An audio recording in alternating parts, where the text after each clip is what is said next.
Good. Well, before we start, let's go ahead and just take a deep breath in and just get clear and calm. So I also teach breathing techniques to help people stay calm and focused, and give them tools so they can take a step back, so you can create a little clarity and perspective around chaos and around different limiting beliefs that come up, and when things don't seem to be going the way you think they should go, you can, just take a step back and get some perspective. So go ahead and just bring your hands to your belly, and then just take a deep breath in through the nose and out through the nose. And then just see if you can keep breathing into the belly. And then just focus on your breathing. So all the thoughts that come up, just simply come back to your hand at the belly. And as you just simply watch the breath come in and watch the breath come out, you are immediately in the moment.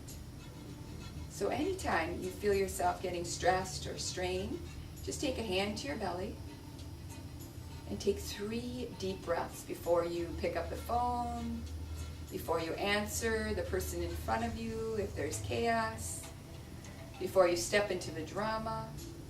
Just take 3 deep breaths. So let's go ahead and just take 3 conscious breaths on your own. So inhaling, and then you're ready to exhale. And just notice your body.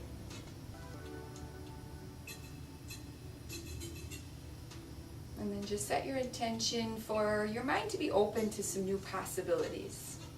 So just kind of play along, even if maybe some things don't make sense at first. Just play along. Good, so go ahead and open. Oh, what is your initial reason for coming here tonight? Does anybody have, what drew you here? Does anybody have any? Yeah, two? Cynthia? I wanted to be convinced that I could change some things in my life. Great! Well, I will do my best to convince you. How about you, Mallory? I liked how you said play shop.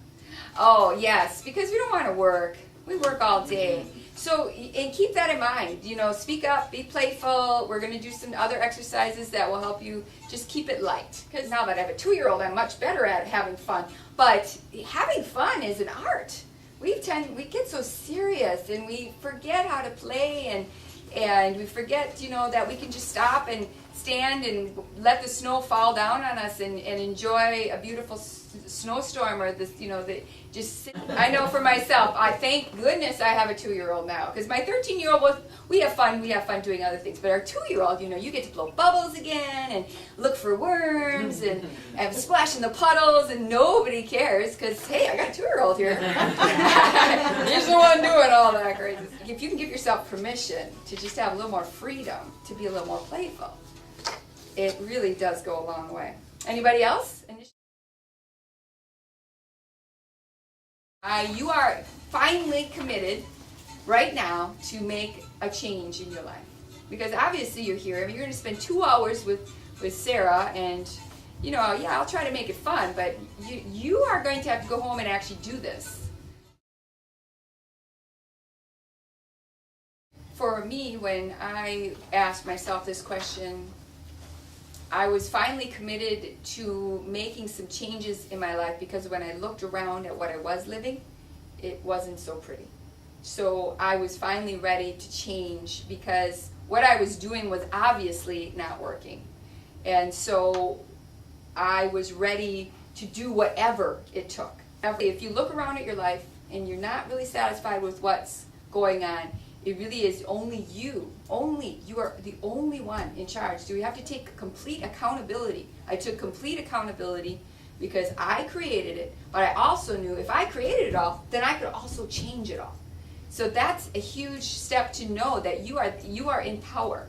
So you're empowering yourself, because some people say, well, it's not my fault, or I didn't do that, and it's that person's fault that I'm living in this type of whatever. It's like, absolutely not, because if you take full credit for everything you're living, then you get to take full credit for changing everything that you want to change. So there's a lot of power in that. So taking responsibility first and foremost. Question here, what would you do? This was really the one question that I know in my mind, which is why I put it on number 1. It changed my life completely, because what would you do if you knew you couldn't fail? If you were guaranteed unconditional success, from haircut to to yoga class, to haircut to yoga class, and my husband, it was my boyfriend at the time, said, well, what would you do if you knew you couldn't fail? What would you do? I'm like, well, it'd be really cool. I always remember growing up watching all these exercise shows. And like, God, they're getting paid to exercise on TV on a gorgeous beach. How cool is that? and so I'm like, that's what I would do if I knew I couldn't fail. And so, but I just left it open. I didn't have any plans for anything like that. I had no idea that anything like that could ever come about. But we did make a first yoga video on a beach in front of our house. And we just did it because all my students wanted a video and they kept asking for that. And from there we stepped it up and took it to cable access, and then people were excited about that, and they're like, so it just kept on getting a little more clear on what we do want. Always keep the doors to possibilities open, because many times our mind cannot think of how grand it could possibly be or how wonderful it could possibly be.